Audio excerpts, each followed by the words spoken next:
দৃষ্টান্ত দিই। হরে কৃষ্ণ। ছোট্ট একটি শিশুর সামনে বাবা যদি আপনি অনেক টাকা আর একটা সুন্দর খেলনা রাখেন, বাচ্চা কোনটা আশ্রয় করবে? খেলনা আশ্রয় করবে। কারণ কৈশোর বয়সে তার স্বভাব ওই খেলনা নিয়ে খেলা করা, তাই তার ছুটে যাবে সে আগে খেলনাতে। তাহলে সেই বয়সে কি আশ্রয় করলো মা? খেলনা। কিন্তু এই আশ্রয়টা কিন্তু সারা জীবন থাকবে না। আবার যখন আরেকটু বড় হবে তখন তার আশ্রয় কি হবে? বিদ্যা, লেখাপড়া, তাই তো? হ্যাঁ। যাই হোক, এবার সে যখন আরো বড় হবে আবার আশ্রয় বদলাবে। আমরা একটা মানুষ সারা জীবনে বারবার বদলে যায় পরিস্থিতির কারণে, সময়ের সাথে সাথে মানুষ বদলায়। তাহলে যখন সে আরো বড় হয় বাবা, তখন তার আশ্রয় কি হয়? টাকা। কোথায় গেলে টাকা পাবো? দেশে হোক বিদেশে হোক, বিবাহ হবে, ছেলে মেয়ে হবে, টাকার পিছনে ছুটবে। তাহলে এক জীবনে কবার বদলালো আশ্রয়? প্রথমে আশ্রয় করেছিল খেলনা, তারপরে আশ্রয় করলো বিদ্যা, তারপরে আশ্রয় করলো টাকা। তখন কিন্তু আর খেলনা নিয়ে বসে থাকবে না, কোথায় গেলে টাকা পাবো। এবার এই টাকা সারা জীবন কিন্তু ছুটবে না টাকার পিছনে। যখন বৃদ্ধ হবে মা, যখন বৃদ্ধ হবে চলবার শক্তি থাকবে না, ঘরের এক কোণে যখন তার দিন কাটবে, তখন যদি কোনো ব্যক্তি গিয়ে বলে যে তোমার তো আর বেশি সময় নেই, জীবনে অনেক স্বপ্ন তোমার পূর্ণ হয়নি, 5 লাখ টাকা দিচ্ছি, এই টাকাগুলো নিয়ে তোমার যে কটা দিন আর আছো তুমি, জীবনে যে স্বপ্ন অপূর্ণ হয়ে আছে সেগুলো পূর্ণ করে নাও। আর একটা শর্ত, যে কটা দিন তুমি এই টাকাগুলো নিয়ে তোমার মনোবাঞ্ছা পূর্ণ করবে, যে কটা দিন ধরাতে বাজবে, পরিবারের কাছে থাকতে পারবে না। শেষ জীবনে মা বাবা কি চাইবে? আমার টাকার দরকার নেই, যে কটা দিন বাঁচবো আমি যেন আমার ছেলে মেয়ে আত্মীয় পরিজনের কাছে থাকতে পারি, তাই তো মা? তাহলে এক জীবনে আমরা কবার বদলাচ্ছি? পরিস্থিতির সাথে সাথে, সময়ের সাথে সাথে আমরা বদলে যাই, আমরা বদলাই। কিন্তু বাবা একজন বদলায় না, যাকে আশ্রয় করলে আর আশ্রয় না করলেও যে জন্ম থেকে মৃত্যু পর্যন্ত তোমার কাছে আছে। সুখেও আছে, দুঃখেও আছে, তোমার ভালোতে যেমন আছে তোমার মন্দতেও সে আছে। সে কখনো তোমায় ছেড়ে কোথাও যাবে না। এই জীবনে তুমি যাকে আশ্রয় করো না কেন, সে যদি তোমায় ছেড়ে চলেও যায় সেজন যাবে না।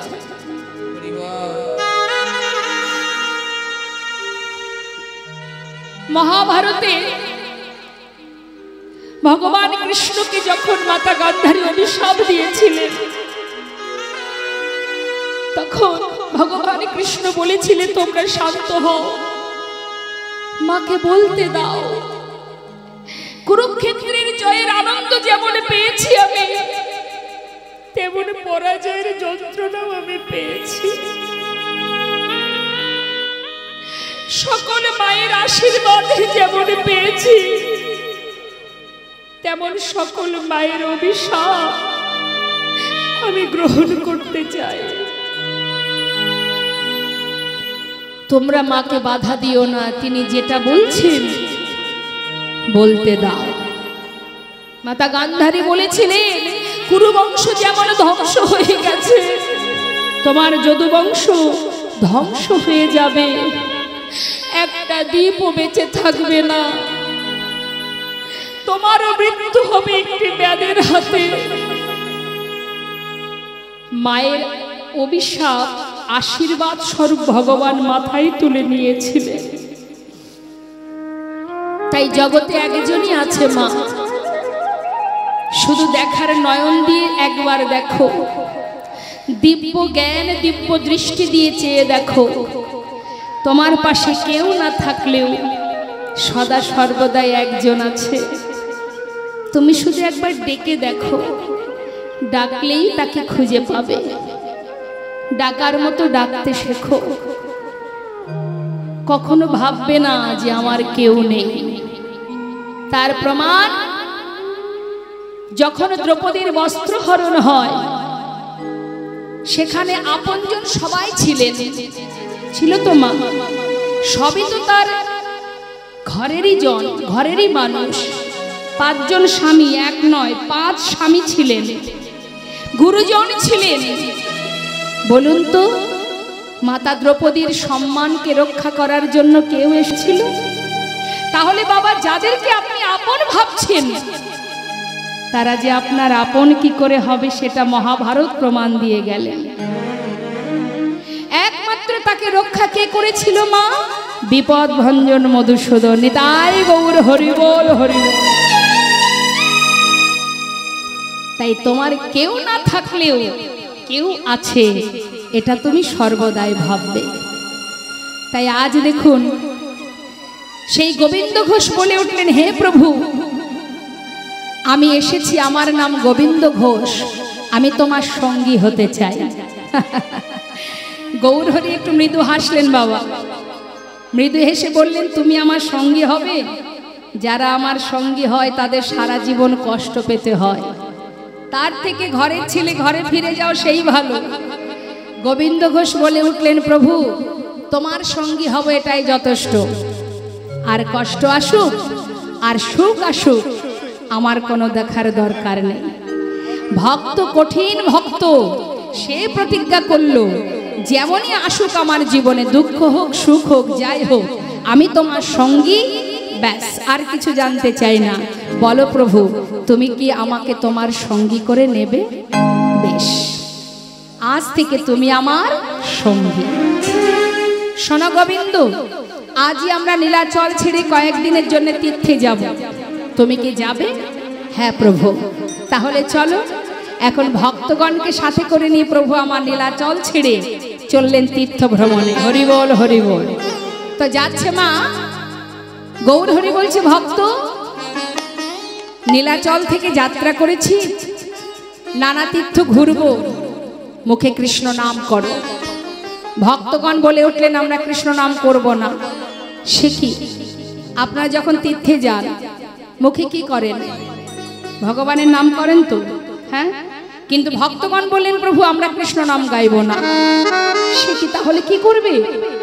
কৃষ্ণ নাম গাইতে হয়, তুমি গাও, আমরা গাইব আমাদের ভগবানের নাম। অর্থাৎ আমাদের ভগবান কে মা? কলির ভগবান গৌরহরি। ভক্তগণ বলে উঠলেন, না প্রভু, কৃষ্ণ নাম তুমি করো, আমরা গাইব সবাই মিলে তোমার গুণগান। এখন গৌরহরি আগে আগে যাচ্ছে, পিছনে যাচ্ছে ভক্তগণ। তা আমরাও সবাই মিলে গাইব একবার। তুলুন দেখি হাত, তুলুন। কই দেখি কার কার হাত আছে দেখি।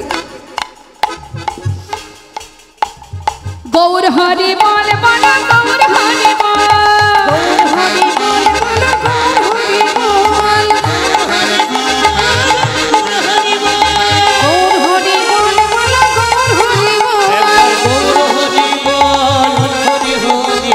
গৌর হরি বল, হরি হরি বল, গৌর হরি বল, হরি হরি বল, হরি হরি বল, গৌর হরি বল, হরি হরি, গৌর হরি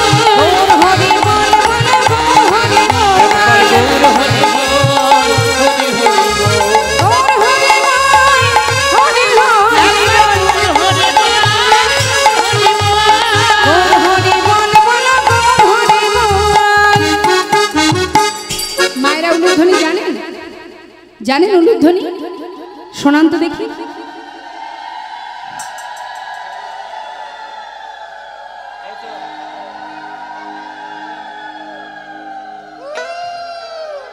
তাও ভালো, আমি ভাবলাম বোধহয় বাড়িতে রেখে এসেছেন, সঙ্গে করে এনেছেন যখন ভালো। ওই একটা গল্প মনে পড়ে গেল, বলবো? সত্যনারায়ণের পূজা হয় যখন, বা লক্ষ্মী পূজা হয়, ঘরে ঘরে হয়তো বাবা ঠাকুর মশাইদের সেদিন একটু চাপ থাকে খুব। এখন শাশুড়ি মা সব কিছু গুছিয়ে রেখেছেন। আর একটু শহরী বৌমা, সে যাই হোক বাড়ির বৌমা, এখন সব কিছু শাশুড়ির দায়িত্ব গুছিয়ে রাখা। এখন ঠাকুর মশাইকে আসতে দেরি দেখে শাশুড়ি মা বলছেন, মা তুমি একটু বসো, ঠাকুর মশাই আসলে বসতে বলো, আমি একটু স্নান করতে গেলাম। বেশ, এখন যেই না শাশুড়ি স্নানে গেছে সেই সময় ঠাকুর মশাই এসে হাজির। কি যে মা জননী, তোমার মা কোথায়? ঠাকুর মশাই একটু বসুন, মা এক্ষুনি আসবে। বসলে হবে, 5 বাড়ি যেতে হবে, আমার তো বসার সময় নেই।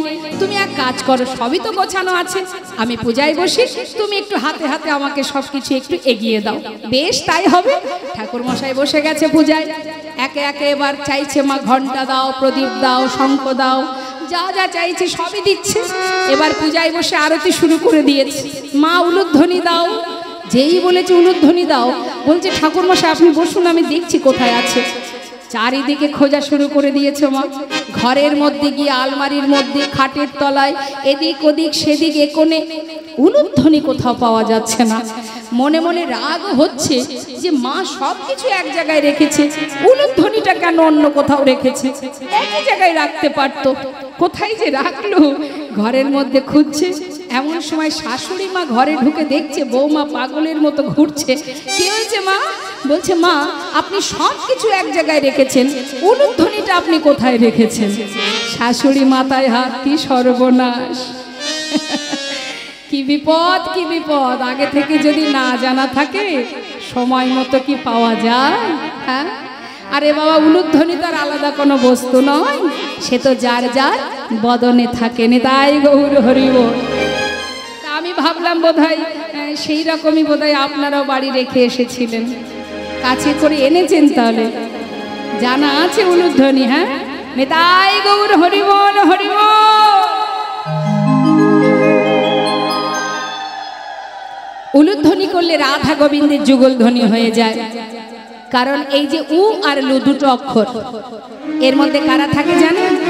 শুনে নিন, শাস্ত্র কি বলছে? উতে আছে রাধা রানী, উতে আছে রাধা রানী, মুতে নীল কান্তমণি, উতে আছে রাধা রানী, উতে নীল কান্তমণি, উতে আছে রাধা রানী, মুতে নীল কান্তমণি, সবাই করো যুগল ধ্বনি। হরি বল, হরি বল, সবাই করো যুগল ধ্বনি। মুতে নীল কান্তমণি, উতে আছে রাধা রানী। দিনান্তে কেউ যদি একবার উলুধ্বনি করে, তাতে রাধা গোবিন্দের যুগল ধ্বনি হয়ে যায়। তাই উলুধ্বনিটা কখনো বাদ দেবেন না। যখনই জয়ধ্বনি হবে সবাই মিলে উলুধ্বনি হরিধ্বনি করবেন। তা কি হলো মা? ভক্তগণকে নিয়ে যাচ্ছে। এখন যেতে যেতে হলো কি, ভক্ত পিছনে, গৌরহরি অনেক দূর এগিয়ে গেছে।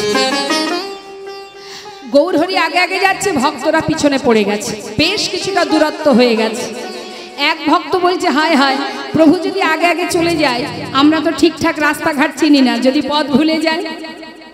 আর এক ভক্ত বলছে, তাতে কি আছে, যাচ্ছে যাক না, কি আছে, আমরা তো পিছনে আছি, আমাদেরকে না নিয়ে তো তিনি কোথাও যাবেন না, যাচ্ছে যা। এবার কি হয়েছে দেখুন মা, গৌরহরি আগে আগে আর পশ্চাতে ভক্তগণ।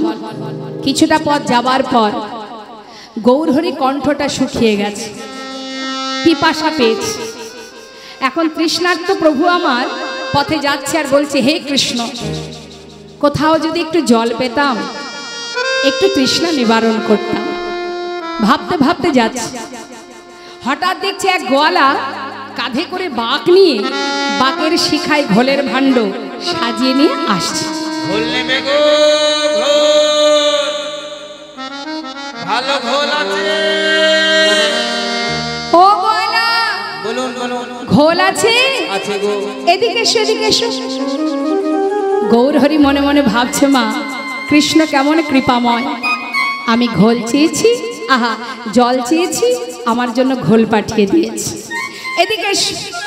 কাছে ডেকে নিয়ে বলছে, গোয়ালা একটু দাও দেখি, প্রচণ্ড তৃষ্ণা পেয়েছে। গোয়ালা দেখছে সাধুর বেশ, সাধু বাবা মনে মনে ভাবছে, যাক সাধুর কাছে যদি কিছু বিক্রি করতে পারি তাহলে আমাকে আর বেশি দূর ঘোরাঘুরি করতে হবে না। ও ঠাকুর একটু দাঁড়াও। বাঘটা নামিয়ে যেই না একটা ভাণ্ড দিতে গেছে বাবা, হঠাৎ গৌরহরি বলে উঠলেন, শোনো, ওই ছোট ভাণ্ডে আমার হবে না, আমার প্রচণ্ড তৃষ্ণা পেয়েছে, যেটা বড় ভাণ্ড আছে ওটা আমাকে দাও। গোয়ালা মনে মনে ভাবছে, যাক, এত বড় ভাণ্ডের ঘোলটা যদি এই ঠাকুর খায় তাহলে আমাকে তাড়াতাড়ি বেচা কিনা করে ঘরে চলে যেতে পারবো। ও ঠাকুর দিচ্ছি, দাঁড়াও দাঁড়াও। মনে মনে খুব খুশি বাবা, ভাবছে ঘুম থেকে উঠে কার মুখ যে দেখেছিলাম, দিন যে এত ভালো যাবে বুঝতে পারিনি। তাড়াতাড়ি করে ছোট ভাণ্ডগুলি নামিয়ে বড় ভাণ্ডটা প্রভুর হাতে দিয়েছে। প্রভু সেই এক ভাণ্ড ঘোল পুরোটা সেবা করে খালি ভাণ্ডটা দিয়ে বলছে, গোয়ালা না ধরো, কৃষ্ণ কৃপাময় তোমায় যেন কৃপা করে। গোয়ালা ভাবছে ঠাকুর দামটা বের করুক, আমি ততক্ষণে ভাণ্ডগুলি গুছিয়ে নিই। সে মনের সুখে ভাণ্ড গোছাচ্ছে। গোছানো হয়ে গেছে, হাত বাড়াবে এমন সময় দেখছে ঠাকুর চলে যাচ্ছে। ঠাকুর, ও ঠাকুর, ও ঠাকুর। গৌরহরি পিছন ফিরে বলছে, ডাকছো? ডাকছো মানে? আরে তুমি যে ঘোলটা খেলে ঘোলের দামটা দাও। ঘোলের দাম? আমি আর দাম কোথায় পাবো? ও গোয়ালা, আমি তো সন্ন্যাসী, দেখতে পাচ্ছ না আমাকে? আমি আর করি কোথায় পাই বলো? সে কি কথা? তাহলে তুমি ঘোল খেলে কেন? আগে বলনি কেন?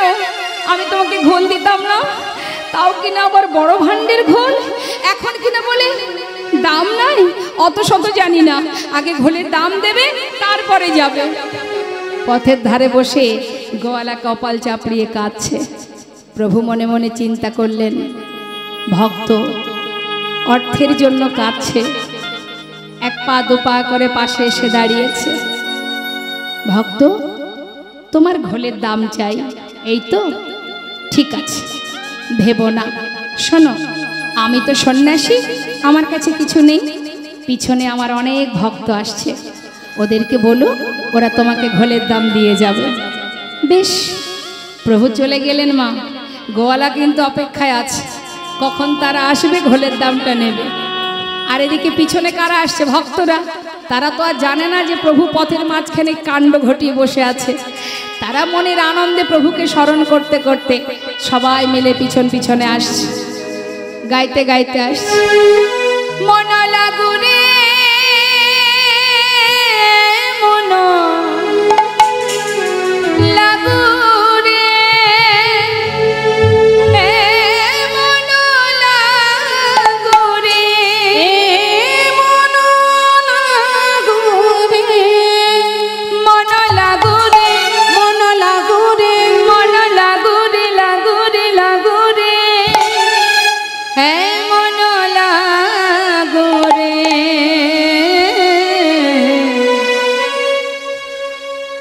তোহারি চরণে মন লাগুরে, তোমারি চরণে মন লাগুরে, তোমারি চরণে মন লাগুরে,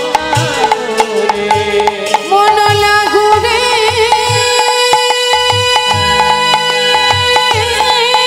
মন লাগুরে,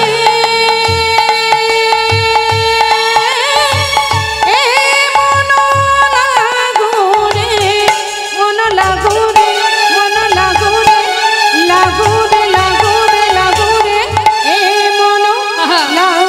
লাগুরে। তোহারি চরণে মন লাগুরে, তোহারি চরণে মন লাগুরে, তোহারি চরণে মন লাগুরে।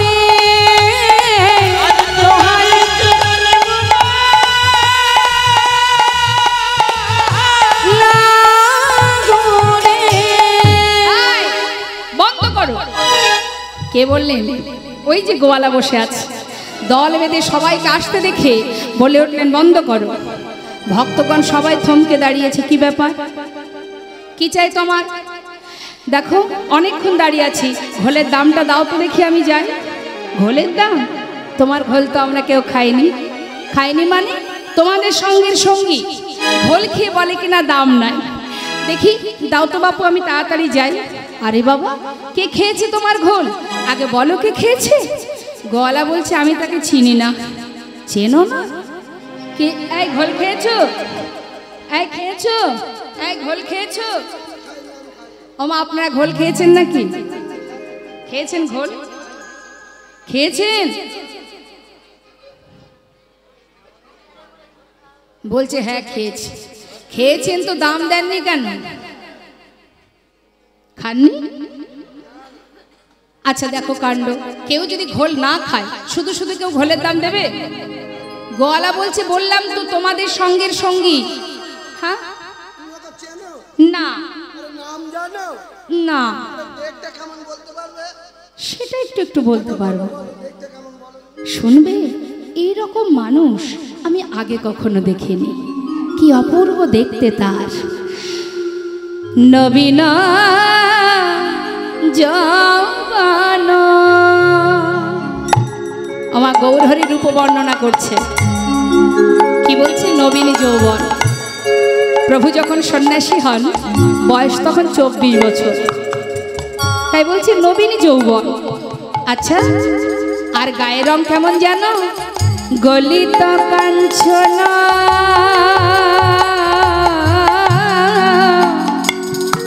আচ্ছা, আর পরনে কি আছে? কোটি তটে রাঙাবা। নবীন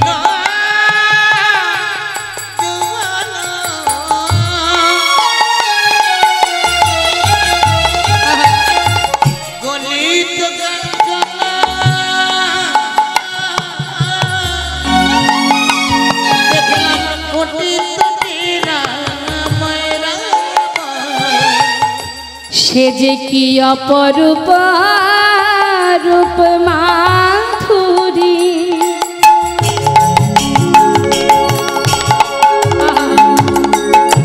নানা এমন রূপ কভু দেখি না। যাই রে রূপে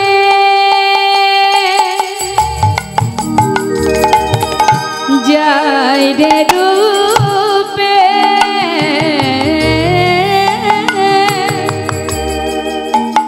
বলি হরি সে যে ভুবন ভুলানো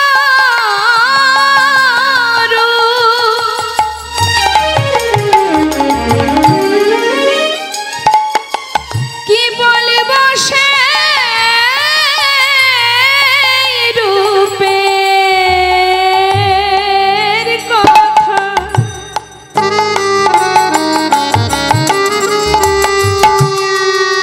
সেই রূপময় রূপ মাধুর্য, সেই অপূর্ব রূপ মাধুরী আমরা কভু দেখি নাই।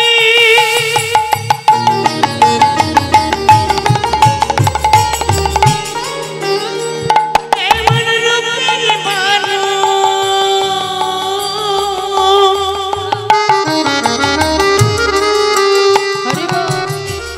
যাই রূপে হারি যায়। নবীন যৌবন, গলিত কাঞ্চন,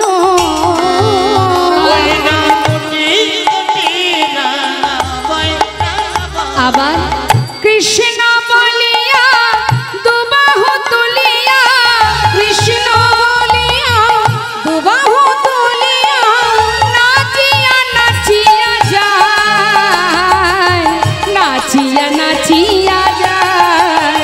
দেখি না কৃষ্ণ বলিয়া দুবাহু তুলিয়া, নাচিয়া নাচিয়া যায়, নাচিয়া নাচিয়া যায়। কাঁচা সোনা, কাঁচা সোনা দেখে মনে হলো, কাঁচা সোনা দেখে মনে হলো জানো কাঁচা সোনা। দেখে কি মনে হলো? কাঁচা সোনা। ভক্তগণ বলে উঠলেন, আরে দাঁড়াও দাঁড়াও দাঁড়াও, আর বলতে হবে না, তোমার বর্ণনা শুনে বুঝে নিয়েছি তুমি আমাদের গৌর হরির কথা বলছো। সে তোমার কাছে ঘোল খেয়েছে, ঘোলের দাম দেয়নি, এই তো কথা। বলি ও গোয়ালা, সে যেমন দাম দিতে পারেনি, আমরা তো তারই সঙ্গী, আমরা করি কোথায় পাবো? হায় হায় হায়, ঠাকুর মিথ্যা কথা বলে গেল। এরাও দাম দিল না, সেও দিল না, এত বড় ক্ষতি করে গেল। কোনোদিন কি ভালো হবে তার? যে আমার এত বড় ক্ষতি করলো, তার ভালো কোনোদিন হবে? কখনো ভালো হবে না। একা একা বকছে বাবা, আর কাঁদছে, আর নিজের মতো ভাণ্ড গোছাচ্ছে, আর মনেরই সান্ত্বনা দিচ্ছে, যা হলো তা হলো। সব দিন যে সমান লাভ হবে এমন তো কথা নয়। যা ঠাকুর খেয়েছে কি আর করা যাবে, আজ না হয় একটু লসই হলো। মনকে সান্ত্বনা দিয়ে মনে মনে রাগ হচ্ছে, আজ আর বিকিকিনি করবই না।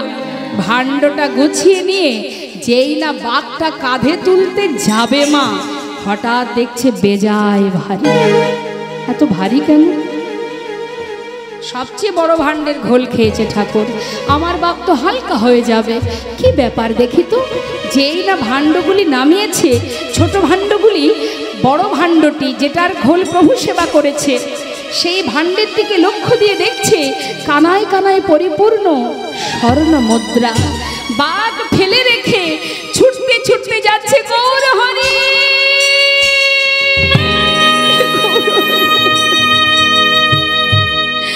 একটু দাঁড়াও দয়াময়, একটু চরণটা জড়িয়ে আছাড় খেয়ে পড়েছে চরণ তলে। হে প্রভু, আমি একই করলাম, না জেনে না বুঝে তোমায় কত কটু কথা বলেছি। আমি তোমায় চিনতে পারিনি প্রভু, চিনতে পারিনি।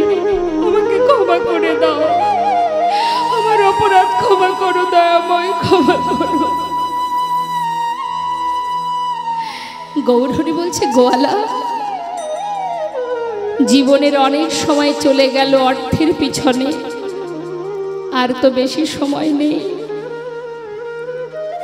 যে কটা দিন আছে ঘরে গিয়ে কৃষ্ণ সেবা করো, যাও, ক্ষমা করো দয়াময়।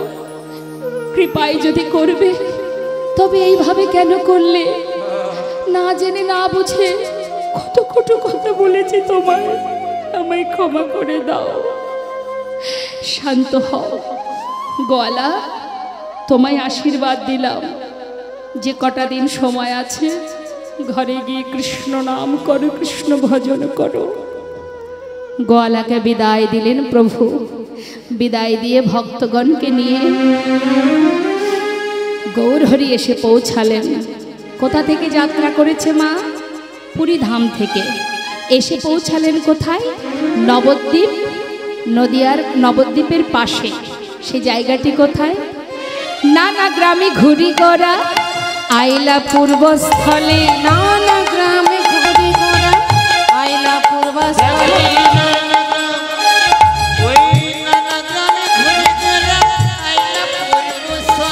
ভক্তগণে সবে মিলে হরি হরি বলে। ভক্তগণ সবে মিলে হরি হরি বলে।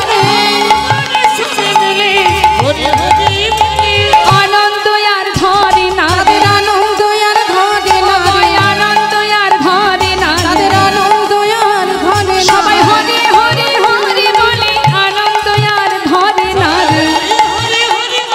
হরি বলে দুটি বাহু তুলে, হরি হরি হরি বল হরি বল দুটি হরি হরি হরি বলে। ভক্তগণ সবে মিলে হরি হরি বলে। ভক্তগণ দুটি বাহু তুলে হরিধ্বনি করছে। পূর্বস্থলীটা হচ্ছে বাবা নবদ্বীপের পাশেই। এখন যেই না পূর্বস্থলীতে এসেছে, আসা মাত্রই গৌরহরি ডাকছে তার এক ভক্তকে, নাম যার গোবিন্দ ঘোষ। গোবিন্দ, ও গোবিন্দ, শোনো শোনো, এটা কোথায় এসেছি বলো তো? পূর্বস্থলী। শোনো, বেশ কিছুদিন হয়েছে নীলাচল থেকে যাত্রা করেছি, এখনো কোথাও সেবা করিনি। তুমি এক কাজ করো গোবিন্দ, আমাদের সেবার ব্যবস্থা করো। যেই না বলেছে গোবিন্দ ঘোষের একটু রাগ হয়ে গেছে মা। কেন বলুন তো? মনে মনে ভাবছে প্রভু তুমি বললে বটে, একবারও ভাবলে না এত ভক্তের সেবার ভার তুমি আমার ঘাড়ে চাপিয়ে দিলে, আমি কোথা থেকে কি করব তুমি এটা একবারও চিন্তা করলে না। তুমি তো বলে খালাস হয়ে গেলে, আমি এখন করবোটা কি? কিন্তু মা, যার ভাবনা সেই কিন্তু ভাবে, জেনে রাখবেন, যার ভাবনা সেই ভাবে। জীব কোটি বাঞ্ছা করে, তার যা ইচ্ছা সেই ফলই ধরে। আমরা যতই মনে মনে অনেক কিছু ভাবি না কেন, তিনি তার আগেই ভেবে রেখেছেন যে আমার দ্বারা কি হবে আর কি হবে না। দুটো কথা মাথায় রেখে দিতে হবে, এক হচ্ছে কৃপা আর এক হলো ইচ্ছা। জীবনে যা কিছু পেয়েছি সেটা তার কৃপায় পেয়েছি, আর যা কিছু হাজার চেষ্টা করেও পাচ্ছি না সেটা তার ইচ্ছা, সে দেবে না। সে জানে এটা দিলে আমার জীবের বা আমার সন্তানের ভালো হবে না। আমরা অনেক কিছু আশা করি, কিন্তু আমাদের আশাই যে সব সফল হবে না, কারণ আরেকজন আছেন আমাদের মাথার উপরে, তিনি বিচার বিবেচনা করে তবেই যতটুকু তোমার দিলে তোমার ভালো হবে সেইটুকুই দেবে বাবা। তার থেকে বেশি চাইলে সে কোনো দিনই দেবে না। নিতাই গৌর হরি বল। তাই যা পেয়েছি তার কৃপায়, কখনো ভাববেন না যেটা আমি করেছি। আমরা অনেকে বলি না, এ বাড়ি আমি করেছি, এ জমি আমি কিনেছি, এ গাড়ি আমি কিনেছি, এটা আমি করেছি, ওটা আমি করেছি। দেখবেন আমরা আত্ম অহংকার করে বলি এটা আমি করেছি। আবার এও বলি আমি যদি না করতাম কোথায় পেতে, বলি না, আমার দ্বারা পেয়েছো, আমি দিয়েছি তাই পেয়েছো। ভুল কথা, তুমি করার কেউ নও। তিনি যদি না দিতেন তুমি কিছুই করতে পারতে না। তাই তিনি যেমন দিতেও জানেন আবার নিতেও জানেন, তাই না মা? তাই কখনো অহংকার করে বলা যাবে না যেটা আমি করেছি। অনেকে গর্ব করে বলে আমার 5টা বাড়ি আছে, আমার বাড়ি। আচ্ছা, আমার যদি হতো তাহলে তো আমার সঙ্গে সবই চলে যেত, যাবে কিছু? হ্যাঁ, এটা আমার ওটা আমার। একটু আমাদের এই ইন্ডিয়া ছেড়ে বাংলাদেশে বর্ডার পাস করবেন। পাস করার সময় যখন পাসপোর্টটা যখন চেক হবে, তখন আপনি আপনার পাসপোর্টটা দেখাবেন আর বলবেন যে এটা আমার ছেলে, এটা আমার মেয়ে, এটা আমার স্বামী, এটা আমার মা, এটা আমার বাবা। অতএব এই 5 জন আমার পাসপোর্টে, আমার যেহেতু এরা আমার সঙ্গে এরাও যাবে। যেতে দেবে? আপনার ছেলে হলেও আপনার সন্তান হলেও তার আলাদা যাওয়ার জন্য পাসপোর্ট করতে হবে। তাই বলে তোমার পাসপোর্টে তোমার সন্তান যেতে পারবে না। তাহলে বাবা বলবে যাবে তো একাই যাও, কেউ তোমার সঙ্গে যাবে না। বলতে পারবো না এটা আমার বাড়ি, এটা আমার গাড়ি, আমার সঙ্গে যাবে না, একজনেরই অধিকার। তাই এটা মাথায় রাখতে হবে মা, কিছুই আমার নয়, কিছুই আমার নয়। কিছুদিনের জন্য তিনি দায়িত্ব দিয়েছেন দেখাশোনা করার জন্য, মালিকানা করার জন্য নয়, ম্যানেজারি করার জন্য। কারণ যখন তখন ভগবান ম্যানেজার চেঞ্জ করতেই পারে, না? আজকে যে সম্পদের মালিক আমি, এর আগে কে ছিল? আমার পিতা। তিনি আমাকে দিয়েছেন তাই আমি পালন করছি। আবার আমি যখন থাকবো না, এই ম্যানেজারের আসনে আরো একজন এসে বসবে, সে আমার সন্তান। তাহলে সবই এখানে থাকবে, শুধুমাত্র ম্যানেজার বদলি হবে, মালিক কিন্তু একজনই, যার সৃষ্টি এই পৃথিবী। তাই তো শাস্ত্রে বললেন তিনি আমাদের নাচাচ্ছেন তাই আমরা নাচছি, আঙুলের মাথায় করে আমাদের নাচাচ্ছেন, যেমন করে খেলাচ্ছেন আমরা তেমন করে খেলছি। তিনি খেলাচ্ছেন। তাই কাজী নজরুল ইসলামের একটি গান মনে পড়ে গেল, গাইব, শুনো কি বলছে। খেলিছ এ বিশ্বলয়ে বিরাট শিশু আনো মনে খেলিছ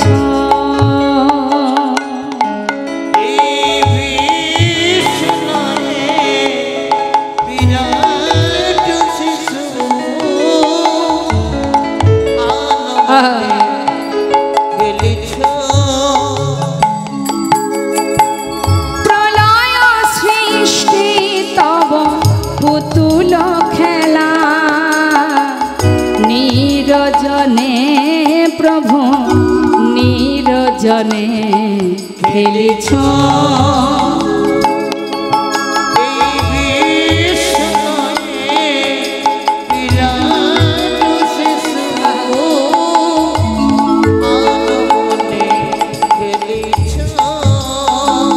কি বলছে মা?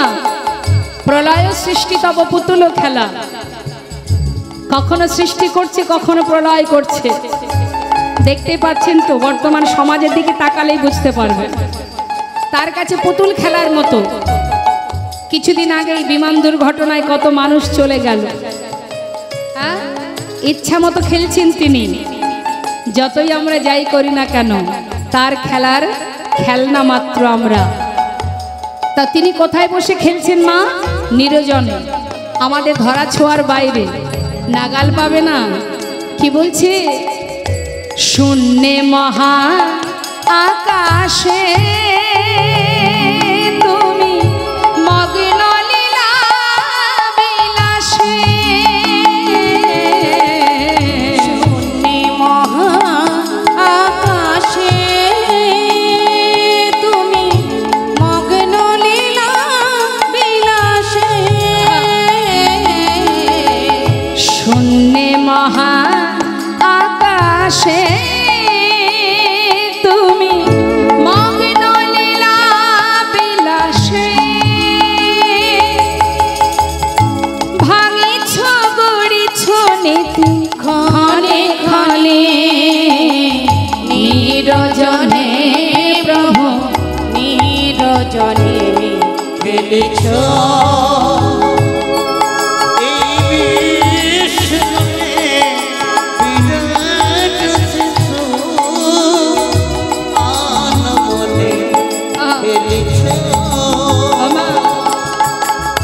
তার খেলনা কি? তারকার বিশসী খেলনা তব হে উদাসী, পড়িয়া আছে রাঙা পায়ের কাছে রাশি রাশি, তারকার বিশসী খেলনা তব এ উদাসী, পড়িয়া আছে রাঙা পায়ের কাছে রাশি রাশি, নিত্য তুমি হে উদাস, সুখে দুঃখে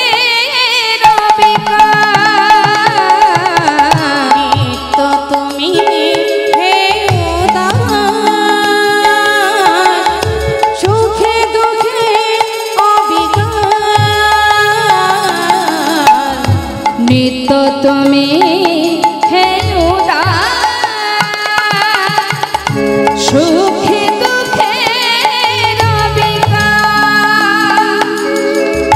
ভাঙিছ গড়িছ নীতি, হাসিছ খেলিছ নীতি আমার শনে নিরজনে প্রভু নিরজনে খেলিছ।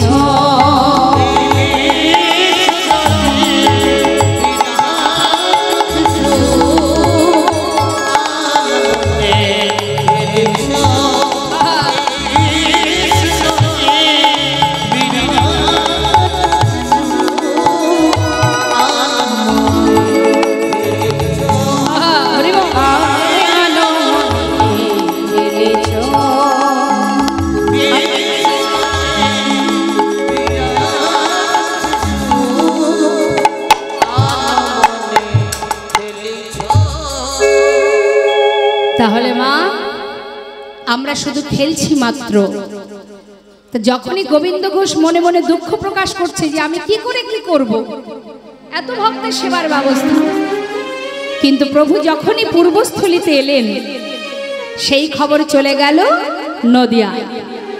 নদেবাসী খবর পেল গৌর এসেছে পূর্বস্থলী, বেশি দূর নয়, নবদ্বীপ থেকে বেশি দূর নয়। মনের আনন্দে সবাই গৌর দর্শনে যাচ্ছে।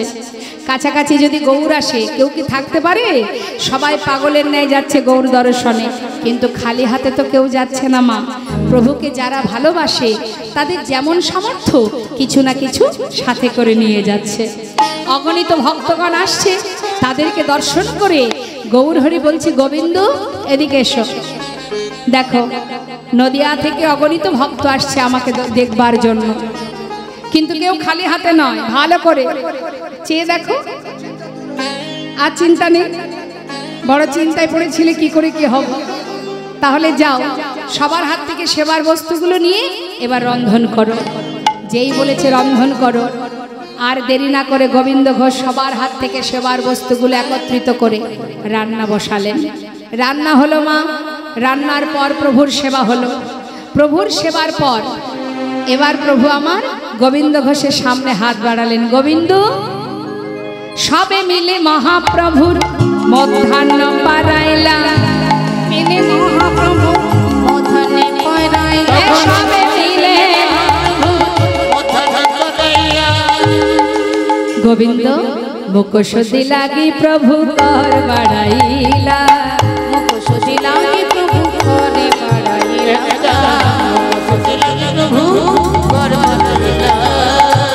যেই না হাত বাড়িয়েছে মুখশুদ্ধির জন্য, গোবিন্দ ঘোষ দেখছে প্রভু হাত বাড়িয়েছে।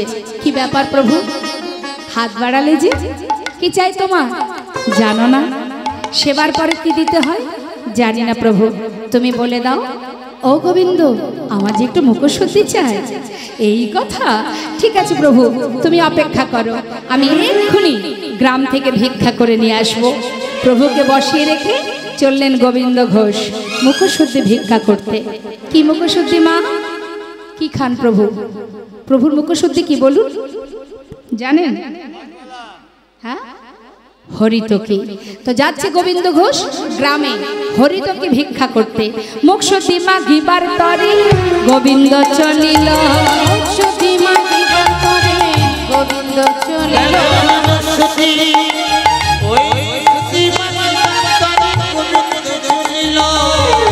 গ্রামে গিয়ে সবার দ্বারে দ্বারে গিয়ে বলছে, মুখশুদ্ধি দাও না মোরে, মুখশুদ্ধি দাও না মোরে, মুখশুদ্ধি দাও না মোরে,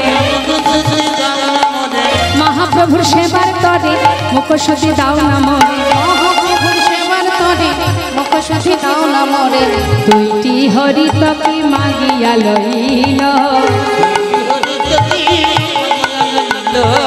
দুইটি হরিতকি মাগিয়া লইল। দুটো হরিতকি ভিক্ষা করেছে মা, ভিক্ষা করে ফিরে আসছে। আসার সময় মনে মনে ভাবছে, আজ যেমন চাইলেন কাল আবার যদি কোথাও গিয়ে চাই মুখশুদ্ধি দাও, তার থেকে দুটো হরিতকি প্রভুকে দিয়ে কাজ নেই। যে এত বড় ভাণ্ডের ঘোল একা সেবা করতে পারে, তার কাছে দুটো হরিতকি কোনো ব্যাপারই না। তার থেকে একটা আমার কাছে থাক, একটা প্রভুকে দেব। সে তো আর জানছে না আমি কি দিয়ে কি করছি, মনে মনে শুধু এটাই চিন্তা, সে তো আর জানছে না। এটা আমরাও ভাবি, কেউ তো দেখতে পাইনি আমি কি করছি, একটা আমার কাছে থাক, প্রভু কাল যেই চাইবে সেই দিয়ে দেবো। একটা নিজের কাছে রেখেছে মা, আর একটা গিয়ে প্রভুর হাতে দিয়েছে। আর যেই না প্রভুর হাতে দিয়েছে, প্রভু সেই একটা হরিতকি সেবা করেছে, মুখে কিন্তু কিচ্ছু বলেনি। কিছুক্ষণ পর বলছে, ভক্ত বিশ্রাম হলো, চলে এবার যাত্রা করি। আবার ভক্তগণকে নিয়ে যাত্রা করলেন। কোথায় যাচ্ছে? পূর্বস্থলী থেকে যাত্রা করেছে, এসে পৌঁছালো কোথায়? পরদিবসেতে প্রভু অগ্রদ্বীপে আইলা, পরদিবসেতে প্রভু অগ্রদ্বীপে আইলা,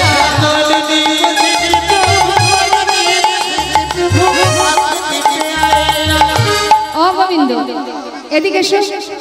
এটা কোথায় বলো তো?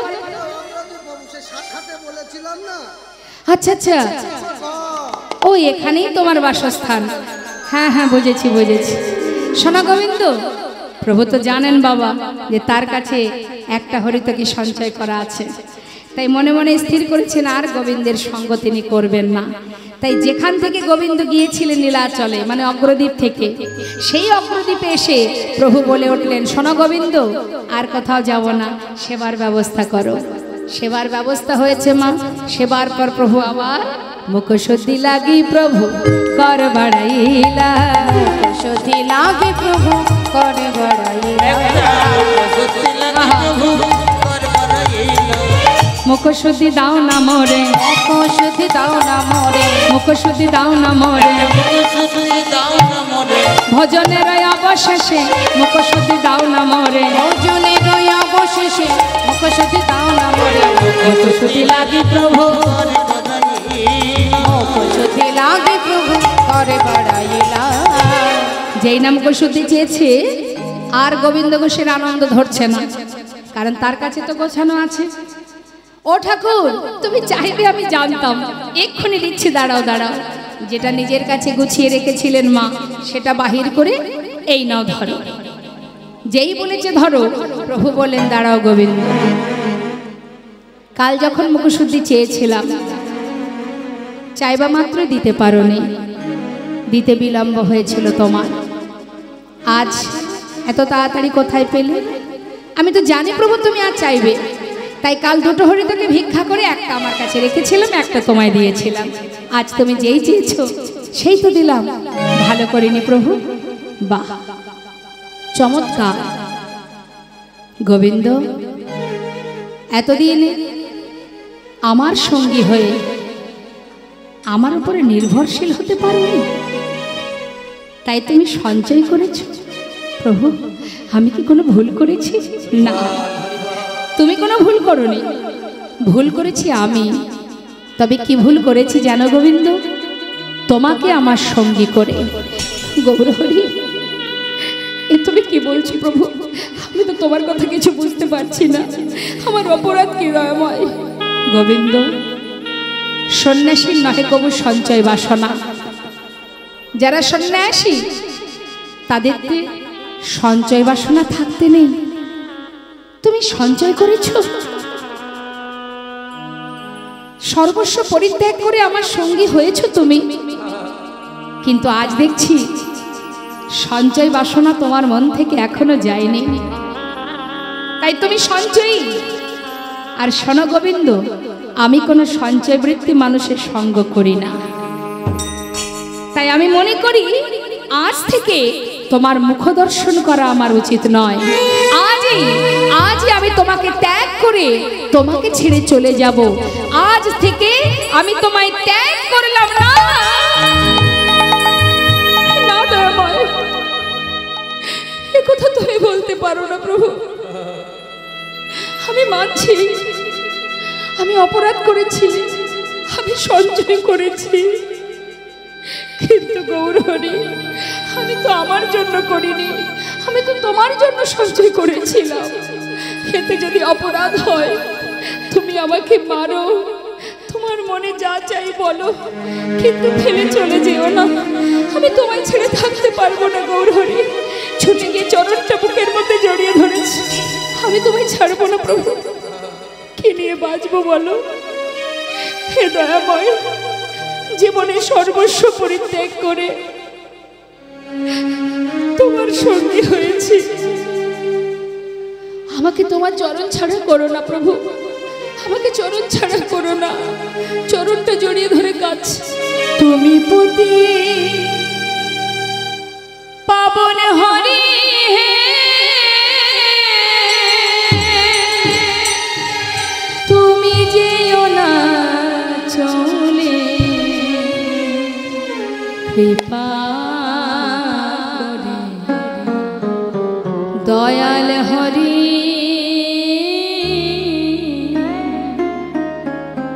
আমায় রাখো চরণে।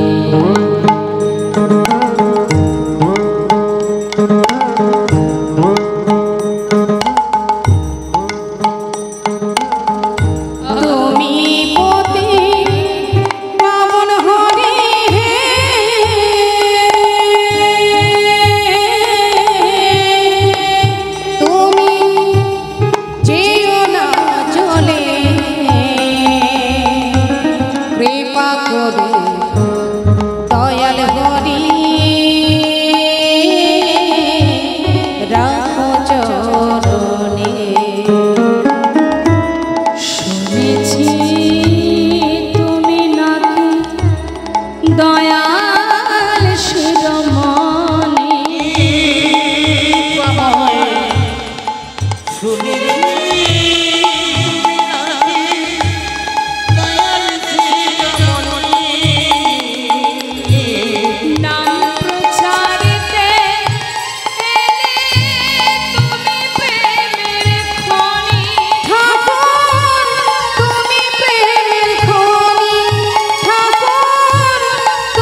করি দয়াল হরি রাখো চরণে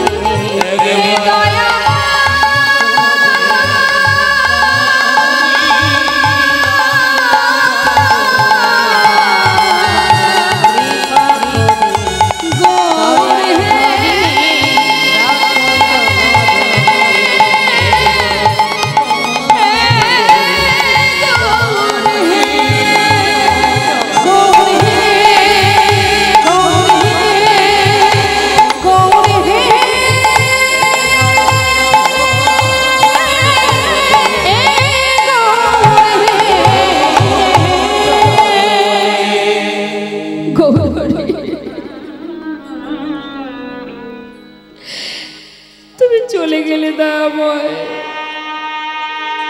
হে প্রভু,